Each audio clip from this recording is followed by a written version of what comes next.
Le sélectionneur national Faye Imez s'est prononcé sur le groupe de la Côte d'Ivoire. Ce groupe F dans lequel est logé la Côte d'Ivoire, le Cameroun, le Gabon et le Mozambique. Le sélectionneur s'est prononcé et se dit confiant.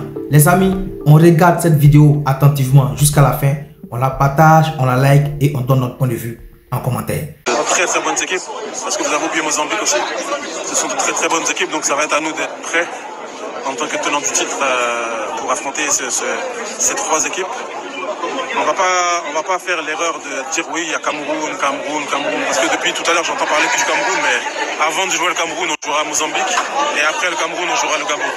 C'est pas seulement en battant le Cameroun, on peut battre le Cameroun et ne pas passer au huitième de finale. Donc on va vraiment se concentrer sur le premier match, Mozambique, et on va prendre les matchs les uns après les autres. Mais en tout cas, on a un peu plus de 10 mois pour préparer au mieux cette compétition, et on va se focaliser aussi sur nous et non trop sur nos adversaires, essayer de déjà mettre en place ce que nous on veut mettre en place et essayer d'être vraiment bon dans la manière dont nous on veut jouer, et puis après on regardera l'adversaire. Aujourd'hui, les équipes elles sont grandissantes, les équipes elles progressent.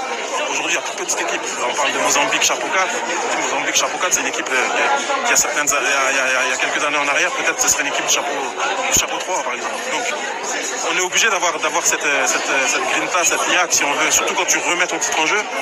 Tu es obligé, si tu n'as pas ça, Fighting Spirit, si tu n'as pas ça, c'est pas possible. C'est le sport de haut niveau, ça demande forcément beaucoup d'énergie, beaucoup d'envie. Donc on va garder ça et on va essayer de faire ça un atout pour atteindre notre objectif. Alors, si on vous demandait de signer pour le scénario de votre équipe sur la dernière CAN aujourd'hui, est-ce que vous signeriez pour ce scénario-là encore? Bah oui, puisque le scénario à la fin, c'est qu'on gagne le titre. Donc, bien évidemment, et si on sait que derrière, on va remporter la coupe, on accepte tous les scénarios pour les trois premiers matchs. Mais en tout cas, non.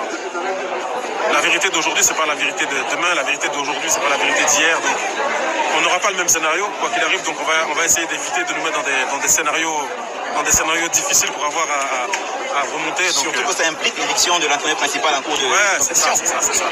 Mais au-delà de ça, ça demande beaucoup d'efforts, ça demande beaucoup de pression, de stress, beaucoup d'énergie. Donc, franchement, on a du temps, c'est parfait. On va essayer de préparer cette CAN au mieux possible pour arriver prêt et être vraiment compétitif dès le premier match. Il y a la pression. Non, il y a la pression toujours. Quand tu es entraîneur, il y a toujours la pression. Surtout quand tu es entraîneur d'une grande nation comme la Côte d'Ivoire, il y a toujours la pression. Mais moi, je la prends comme motivation.